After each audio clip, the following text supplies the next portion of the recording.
5월 31일 소득세법 시행령 내용이 공포되었습니다. 취득세 일시적 2주택 내용까지 입법 예고되었는데요. 다소 어려울 수도 있는 내용. 오늘 자이TV 절세 위키에서는 유용한 정보로 여러분과 함께합니다. 오늘 영상도 끝까지 부탁드립니다.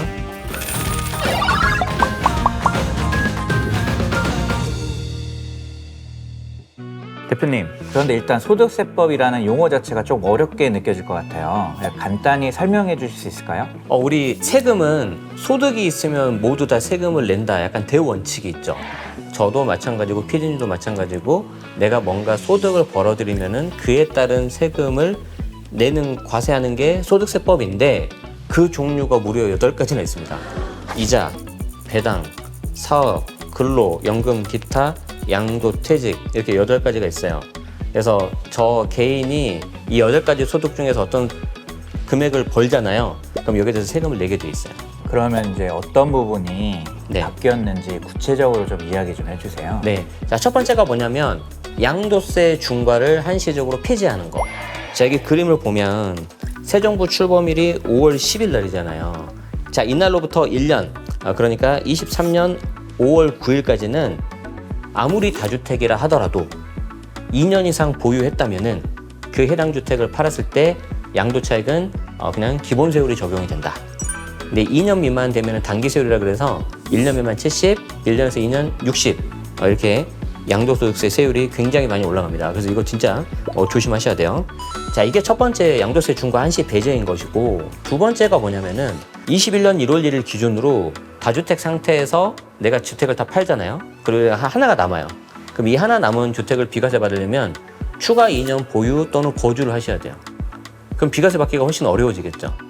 그래서 그런 문제가 있었는데 이번에 소득세법 시행령 개정이 되면서 이걸 없애버렸어요. 이제 비과세 받기가 좀 용이해진다. 이거를 좀 아시면 될 것 같아요. 자, 그리고 이제 남은 세 번째 하나 있죠. 이게 이제 여러분들이 많이 좋아하는 일시적 2주택 비과세. 이제 조정지역에서 조정지역으로 이동을 하면 전에 같았으면 어떻게 해야 되냐면 1년 이내에 매도를 하고요. 1년 안에 그 신규 주택으로 전입을 했어야 됐어요.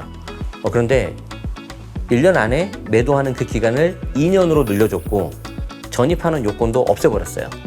그러니까 어떻게 하면 되냐면 그냥 내가 조정에서 조정으로 이사 갈 때는 종전주택을 그냥 2년 안에 팔기만 해버리면 비과세 받을 수 있는 거죠. 그 파는 종전주택은 취득 당시 조정이었다면 2년 거주를 해야 되는 거고 취득 당시 비조정이었으면은 2년 보유만 하면 돼요. 그래서 이 세 가지가 가장 크게 바뀐 특징이다. 이 세 가지 중에서 각각 좀 유의해야 되거나 좀 오해를 살 만한 내용들이 또 따로 있나요? 네, 정말 조심해야 되는 게 1년 안에 팔면 양도세 중과가 안 들어간다 그랬잖아요. 여기 그림을 보면 이게 국세청에 있는 자료거든요. 주택 A가 8천만 원이고 주택 B도 8천만 원이에요. 그럼 이걸 내가 급하게 파느라고 같은 연도에 팔아버리잖아요. 2022년도에. 그럼 이 두 개가 합산이 돼요. 그러면 8천 더하니까 1억 6천이 되잖아요. 그럼 1억 6천이 되면 더 높은 세율 38%가 적용돼서 4,045만 원이 세금으로 나와요. 그런데 내가 이걸 좀 여유 있게 팔자는 거예요. 내년 5월 9일까지니까. 그래서 하나는 2022년도, 하나는 2023년도. 그러면 각각 8천만 원에 대해서만 세금이 나오잖아요. 그럼 이때 8천만 원에 대해서는 24% 세율 적용되니까 1,338만 원. 그럼 합산이 안 되잖아요. 연도가 다르니까. 그럼 더해봤자 2,676만 원. 이 둘의 차이는 무려 1,369만 원. 꽤 크죠. 최근 수도권 서울 같은 경우 보면은 8천만 원이 문제가 아니라 집값이 거의 다 2배 됐어요. 그러면 이제 양도차익이 굉장히 커지는 거죠. 즉 어지간한 거 두 채 팔아버리면 양도차익 10억이 되고 그러면 세율이 45% 적용돼요. 최고 세율. 중과를 없앤다 하더라도. 그래서 굉장히 좀 조심하고 상황에 따라 다르니까 잘 활용하시면 좋을 것 같아요. 그 다음에 조심해야 되는 게 뭐냐면 바로 이 일시적 2주택 비과세 요건. 제가 요즘에 가장 많이 드는 질문이 뭔지 아세요, 피디님?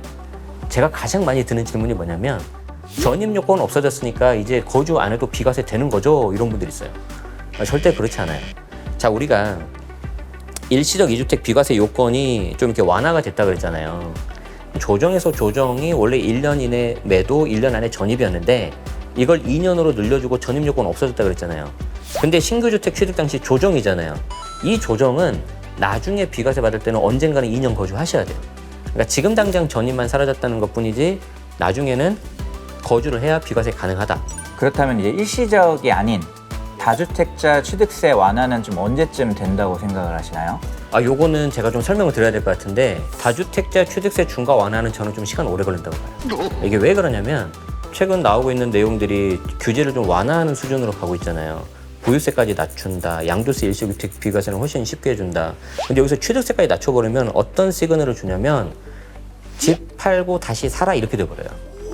그러면 아마 이거는 현재 정부 입장에서도 좀 굉장히 부담 가질 수밖에 없는 그런 거기 때문에 저는 개인적으로는 다주택자 취득세 완화하는 거는 좀 시간 오래 걸릴 거다.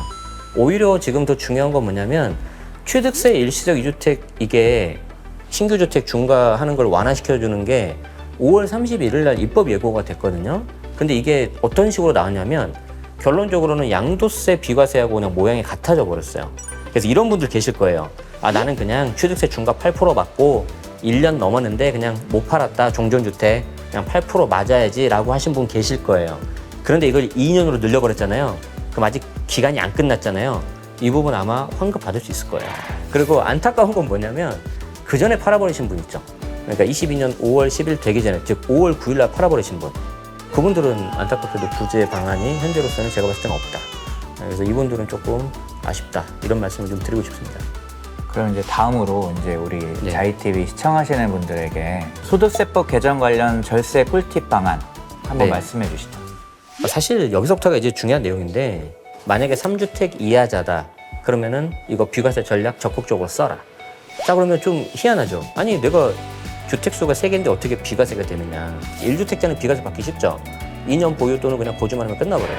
자, 2주택 같은 경우에는 우리 일시적주택 비과세 받기 쉬워진다고 그랬잖아요. 그런데 2주택자 중에 이런 사람들이 있어요. 자, 1번 주택이 조정인데 19년 3월 달에 매수했습니다. 2번 주택 조정인데 2020년 2월 달 매수했어요. 비과세 성립 자체가 안 되죠. 왜냐하면 1번이 19년 3월이고 2번이 2020년 2월 달에 사버렸잖아요. 1년 텀을 띄워야 돼요. 비과세 안 돼요, 이거. 그런데 이 경우에 이제 어떻게 해야 되냐면은 양도 차익이 작은 걸 일단 먼저 파는 거예요. 그러면 양도 차익 큰 게 마지막에 잘하면 비과세 될 수 있거든요. 이제 우리 이 전략 다시 쓸 수 있어요. 자, 그럼 어떻게 되는 거예요? 2번 주택을 먼저 팔아버리죠. 날짜가 언제예요? 2022년 5월이죠. 이왕이면 5월 10일에 해야 되겠죠. 5월 10일 날 맞춰서 팔았다 그러면은 중과 안 들어갈 거예요. 다주택이라 하더라도. 여기서 끝나지 않아요. 1번 주택이 19년 3월이란 말이에요. 그러면 지금 2022년 6월이기 때문에 만약에 여기에서 2년 이상 거주했다. 그러면 이제는 곧바로 파란색 주택을 다음 달에 팔아도 이거 비과세 곧바로 돼버려요. 자, 이제 3주택인 경우를 볼게요. 3주택. 자, 3주택인 경우 보면은 1번이 19년 3월, 2번이 2020년 2월, 3번이 21년 4월. 자, 이렇게 하나씩 골고루 샀어요. 보통 이 정도 되면은 사람들이 어떻게 생각하냐면 야, 나는 이제 주택수도 3주택이고 그래서 이제 더 이상 안 되는구나 라고 포기를 하는데 이번에 소득세법 개정이 되면서 이거 이제 써먹을 수 있어요. 어떻게 하냐면 적당하게 하나를 팔아야 되는데 이걸 팔고 나서 남아있는 2개가 일시적 2주택 비과세가 되는 거. 자, 2번을 팔아볼까요? 노란색 집을. 자, 그러면 그 2개가 이제 일시적 2주택 비과세가 되는지 보는 거예요. 첫 번째가 19년 3월이고 1년 후 지나서 21년 4월에 샀으니까 조건 만족하죠. 그리고 21년 4월에 나중주택 샀으니까 원래는 1년 내 매도 1년 안에 전입인데 2년 내 매도로 바뀌었다 그랬잖아요. 아직 21년 4월에서 2년이 안 지났잖아요. 23년 4월이니까. 그러면 그때까지 1번 주택을 내가 2년 이상 거주했다. 비과세 퇴원 안 돼요. 퇴버리죠. 그렇게 비과세를 받고 여기서 멈추지 말고 3번 주택을 곧바로 비과세를 받아요. 2년 이상 거주해가지고. 그러면은 3개 중에서 2개를 비과세 만들 수 있어요. 중요한 게 뭐냐면 여기서 나온 캐시를 가지고 있는 1번, 2번, 3번 중에서 무조건 더 좋은 걸로 갈아타야 돼요. 내가 1번, 2번, 3번을 팔았는데 비슷한 녀석으로 갔다. 그럼 오히려 거래세 때문에 내가 오히려 손해가 날 수 있어요. 최악의 경우에는 더 안 좋은 입지로 가는 건데 절대 그러시면 안 되고. 근데 대표님 이제 소득세법 개정안 시행이 된다고 하면 네. 무주택자 분들은 어떻게 행동을 해야 될까요? 사실 지금 무주택자분들 제일 어려워요. 혹시 가격 모니터링 할 줄 아세요? 뭐 호갱노노나 뭐 이런 사이트. 뭐 예를 들어서 네이버 부동산도 있고 호갱노는 있는데 제일 중요한 건 뭐냐면 가장 위에다가 내가 사고 싶은 목표가. 예를 들어서 뭐 8억짜리 집이 있는데 나는 떨어지면 사겠대요. 그러면 떨어지면 얼마에 떨어지면 살 거예요? 그게 없으면요 절대 못 사요. 왜 그러냐면 더 떨어질 것 같거든. 그래서 나는 7억 5천으로 내려오면 사겠다. 그래서 좀 그런 거를 보고 가격 트래킹 해야 되는데 이분들이 그나마 가져갈 수 있는 물건은 아까 말씀드린 것처럼 일시적주택 비과세에서 나올 수 있는 물건, 이게 제가 봤을 땐 제일 좋아요. Chai TV